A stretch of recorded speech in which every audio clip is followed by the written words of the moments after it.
जी। हे hello one, कैसे आप सभी लोग? आई होप मेरे सारे भाई बहन बढ़िया ही होंगे।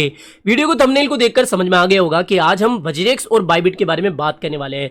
देखो, वज्रेक्स से जुड़ी हुई तो एक लेटेस्ट अपडेट अभी आई है, क्योंकि आपको पता ही है कि एफिडेविट वगैरह आपको मेल के थ्रू मिल गया होगा। क्या उसके अंदर आपके मतलब की बात है वो तो मैं आपको बताऊंगा ही। साथ ही बायबिट का जो अभी प्ले स्टोर से रिमूवल हुआ है, यानी कि प्ले स्टोर के ऊपर से रिमूव हो चुका है, ना सिर्फ बायबिट बल्कि बिटगेट और बिटमार्ट, ये दो बड़े एक्सचेंज ये भी रिमूव हो गए। तो क्या सच में आपको डरने की बात है, या फिर आपको अपना फंड विड्रॉल कर लेना चाहिए, ट्रेडिंग करना छोड़ देना चाहिए, वगैरह वगैरह सब कुछ क्लियर कर दूंगा आज की इस वीडियो में। तो ध्यान से वीडियो को देखना, और अगर आप इस चैनल पर पहली बार विजिट कर रहे हो तो बिना सोचे समझे हमारे इस चैनल को सब्सक्राइब कर लेना, क्योंकि मार्केट से आने वाली सारी इंपॉर्टेंट और कॉम्प्लिकेटेड अपडेट मैं बिल्कुल आसान लफ्जों में इस चैनल पर आपको समझाता हूं। और इसके बाद में मेरे टेलीग्राम चैनल को भी ज्वाइन कर लेना, जहां पर मैं मार्केट की सारी अर्जेंट और इमरजेंसी अपडेट शेयर करता हूं। इसका लिंक भी आपको इस वीडियो के डिस्क्रिप्शन बॉक्स में मिल जाएगा, तो जाके तुरंत ज्वाइन कर लो। देखो, ओवरऑल मार्केट का हाल थोड़ा सा आपको आज बेहाल देखने को मिल रहा है। सिंपल सी बात कि भैया 60,000 के ऊपर हम चले गए तो कहीं ना कहीं वापस से बिटकॉइन फॉर्म में आ सकता है। लेकिन इस वीडियो में तो हम वज्रेक्स के बारे में बात करने वाले हैं। देखो, 2 दिन पहले वज्रेक्स के ऑफिशियल ट्विटर हैंडल से हमें एक ट्वीट देखने को मिला, एक अपडेट देखने को मिला कि भैया एक उन्होंने एप्लीकेशन फाइल करी है सिंगापुर के अंदर, एफिडेविट दिया है, और उस एफिडेविट की जो कॉपी है वो आपको मेल के थ्रू मिल भी गई होगी। अब उस मेल के अंदर क्या चीजें क्लियर की गई है, क्या आपके मतलब की बात है, वो आपको क्लियरली बता दूं। देखो, पहली बात कि भैया इन्होंने सिंगापुर के अंदर क्यों फाइलिंग करी, ये तो इंडियन एक्सचेंज है ना, इसको भी बड़े ध्यान से समझ लो कि देखो ना सिर्फ वज्रेक्स बल्कि हमारे बाकी और जितने क्रिप्टो करेंसी एक्सचेंज है इंडिया के, वो भी ये चीज करते हैं कि ये अपनी कंपनी को, पेरेंट कंपनी को 2 एंटिटीज में बांट के रखे। एक तो सिंगापुर वाली जो कि क्रिप्टो का हैंडल करती है, जो कि क्रिप्टो से यूएसडीटी या जो आप बाय करते हो ना वो वाली पेरेंट कंपनी, और दूसरी होती है इंडियन एंटिटी। जैसे कि अभी वज्रेक्स के केस में जो इंडियन एंटिटी है वो है जेनमाई लैब, और वही जो भी आईएनआर के अंदर ट्रेडिंग वगैरह होती है ना उसको देखती है। तो कोई केस फाइल करेगा वगैरह वगैरह तो वो जेनमाई लैब्स के ऊपर होगा। और जो दूसरी एंटिटी है जो कि क्रिप्टो का ही पूरा देखती है वो है सिंगापुर की एंटिटी, जो कि मेन एंटिटी है। जो बड़ी एक्सचेंजेस है ना इंडिया की, वो सिंगापुर के अंदर रजिस्ट्रेशन करा के रखी है। इसलिए क्या हो रहा है कि ये सिंगापुर की कोर्ट में भी फाइलिंग कर रहे हैं। ये चीज तो क्लियर हो गई।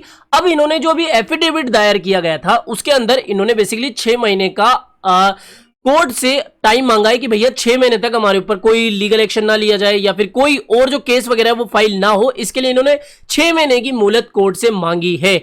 अब इस एफिडेविट के अंदर बेसिकली उन्होंने बहुत सारी चीजें बताई, जो पुरानी हिस्ट्री है इनकी वो भी बताई, लेकिन जो मेन मतलब की बात है ना वो यही है कि भैया देखो, इस क्रिप्टो करेंसी एक्सचेंज ने, यानी कि अभी वज्रेक्स ने, ऐसा बताया जा रहा है एफिडेविट के अंदर कि भैया 11 और ग्लोबल क्रिप्टो करेंसी एक्सचेंज के साथ में बातचीत करी है कैपिटल इन्फ्यूजन के लिए। मतलब कि जो बड़े बड़े ग्लोबल क्रिप्टो करेंसी एक्सचेंज है उनके साथ में इन्होंने बातचीत करी है, जिसके अंदर बाइनेंस का भी नाम बताया जा रहा है। और ऐसा भी बताया जा रहा है कि भैया अभी इन्होंने 3 बड़े क्रिप्टो करेंसी एक्सचेंजों के साथ में नॉन डिस्क्लोज एग्रीमेंट भी साइन कर लिया है कि भैया वो इनकी मदद करे, और मदद के बाद में जो इनका एक्सचेंज है वो फिर से चल पड़े, या फिर यूजर्स को उनका फंड मिल सके।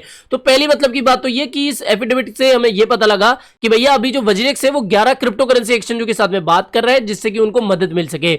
दूसरी चीज ये कि उन्होंने अभी अलग से $12 मिलियन का एक फंड तैयार किया है, जो भी अभी ये केस की तैयारी कर रहे हैं, या फिर इनका जो भी लीगल कॉस्ट वगैरह चल रहा है, ठीक है, फाइलिंग वगैरह में, कोर्ट कचेरी में, तो वो सारा ये अभी इस $12 मिलियन से निकालेंगे। तो ये बात है। छोटी छोटी बातें इन्होंने और भी क्लियर करी, जो कि शायद आपको बताने की जरूरत नहीं है, क्योंकि वो इतने मतलब की बात नहीं है। दूसरी चीज ये कि भैया बायबिट को लेकर भी काफी लोगों के मन में संशय था कि भैया बायबिट जो है वो प्ले स्टोर से रिमूव हो गए, एप्पल स्टोर से रिमूव हो गया वगैरह वगैरह। देखो, जब बाइनेंस एफआईयू के साथ में रजिस्टर नहीं करके रखा था ना, या फिर कुकॉइन, तब वो भी पहले रिमूव हो गए थे। और ऐसा नहीं है कि रिमूव होने के 10 दिन बाद, 5 दिन बाद, या फिर महीने के अंदर ही वापस से आ गए थे। एक्सचेंज तो ढंग से चल रहा था ना। तो वही सेम चीज यही है कि देखो, बायबिट और जो बिटमार्ट है, बिटगेट है, वो भी अभी सिर्फ रिमूव हुए, और वो अभी एफआईयू के साथ में बातचीत कर रहे हैं। मैं पर्सनली इनके साथ में बातचीत कर रहा हूं कि भैया किस तरीके से लोगों का फंड सेफ है। तो उन्होंने बिल्कुल एश्योरिटी दी है, और इन्होंने सेम बाइनेंस वगैरह के भी एग्जाम्पल दिया कि भैया अभी जल्द से जल्द हमारा रजिस्ट्रेशन होने वाला है और हम वापस से प्ले स्टोर वगैरह पे आ जाएंगे।